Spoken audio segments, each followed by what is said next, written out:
देवताओं के अनुरोध से वैष्णव ब्राह्मण के वेश में शिव जी का हिमवान के घर जाना और शिव की निंदा करके पार्वती का विवाह उनके साथ ना करने को कहना। ब्रह्मा जी कहते हैं, नारद, मैना और हिमवान की भगवान शिव के प्रति उच्च कोटि की अनन्य भक्ति देखकर इंद्र आदि सब देवता परस्पर विचार करने लगे। तदनंतर गुरु बृहस्पति और ब्रह्मा जी की सम्मति के अनुसार सभी मुख्य देवताओं ने शिव जी के पास जाकर उनको प्रणाम किया और वे हाथ जोड़कर उनकी स्तुति करने लगे। बोले, देवादिदेव महादेव, करुणा कर शंकर, हम आपकी शरण में आए हैं, कृपा कीजिए। आपको नमस्कार है स्वामी।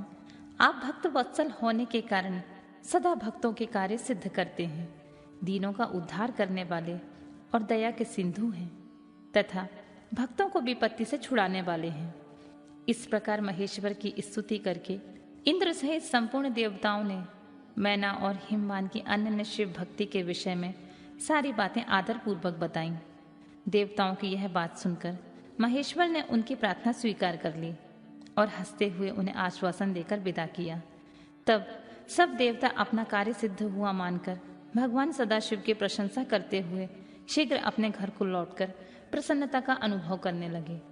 तदनंतर भक्त वत्सल महेश्वर भगवान शंभु, जो माया के स्वामी हैं, निर्विकार चित्त से शैलराज के यहाँ आए और उस समय गिरिराज हिमवान सभा भवन में बंधु वर्ग से घिरे हुए पार्वती सहित प्रसन्नता पूर्वक बैठे थे। इसी अवसर पर वहां सदाशिव ने पदार्पण किया। वे हाथ में दंड छत्र, शरीर पर दिव्य वस्त्र, ललाट में उज्ज्वल तिलक, एक हाथ में स्फटिक की माला और गले में शालिग्राम धारण किए हुए भक्ति पूर्वक हरि नाम का जाप कर रहे थे और देखने में साधु वेशधारी ब्राह्मण जान पड़ते थे। उन्हें आया देख सपरिवार हिमवान उठकर खड़े हो गए। उन्होंने उन अपूर्व अतिथि देवता को भूतल पर दंड के समान पड़कर भक्ति भाव से साष्टांग प्रणाम किया। देवी पार्वती ब्रह्म रूपधारी प्राणेश्वर शिव को पहचान गई थीं, अतः उन्होंने भी उनको मस्तक झुकाया और मन ही मन बड़ी प्रसन्नता के साथ उनकी स्तुति की। ब्राह्मण रूपधारी शिव ने उन सबको प्रेम पूर्वक आशीर्वाद दिया, किंतु शिवा को सबसे अधिक मनोवांछित शुभ आशीर्वाद प्रदान किया। शैलराज हिमवान ने बड़े आदर से उन्हें मधुपर्क आदि पूजन सामग्री भेंट की और ब्राह्मण ने बड़ी प्रसन्नता के साथ वह सब ग्रहण कर लिया। तत्पश्चात गिरिश्रेष्ठ हिमाचल ने उनका कुशल समाचार पूछा। मुनि अत्यंत प्रीतिपूर्वक उन दिवराज की विधिवत पूजा करके शैलराज ने पूछा, आप कौन हैं?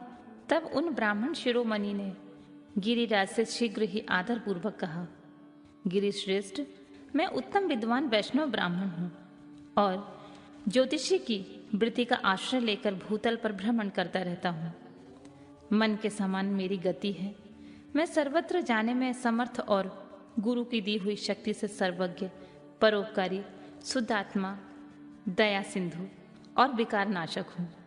मुझे ज्ञात हुआ है कि तुम अपनी इस लक्ष्मी सरी की सुंदर रूप वाली दिव्य सुलक्षणा अपनी पुत्री को एक आश्रय रहित असंग कुरूप और गुणहीन वर महादेव जी के हाथ में देना चाहते हो।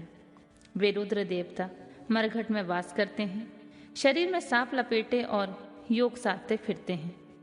उनके पास पहनने के लिए वस्त्र भी नहीं है, वैसे ही नंग धड़ंग घूमते रहते हैं। आभूषण की जगह सर्प धारण करते हैं।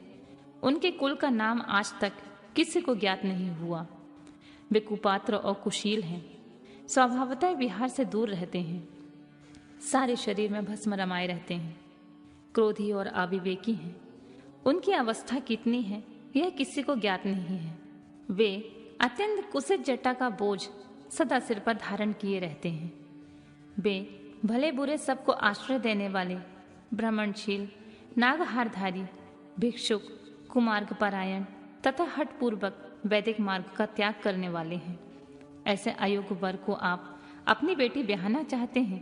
अचल राज, अवश्य ही आपका यह विचार मंगलदायक नहीं है। नारायण कुल में उत्पन्न ज्ञानियों में श्रेष्ठ गिरिराज, मेरे कथन का मर्म समझो।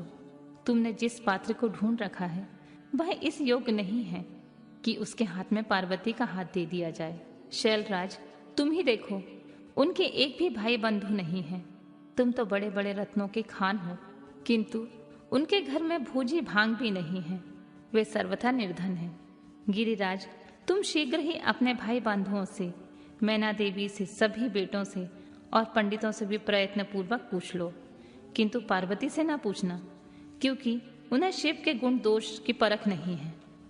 ब्रह्मा जी कहते हैं, नारद, ऐसा कहकर वे ब्राह्मण देवता, जो नाना प्रकार की लीला करने वाले शांत स्वरूप शिव ही थे, शीघ्र खा पीकर आनंद पूर्वक वहां से अपने घर को चल दिए।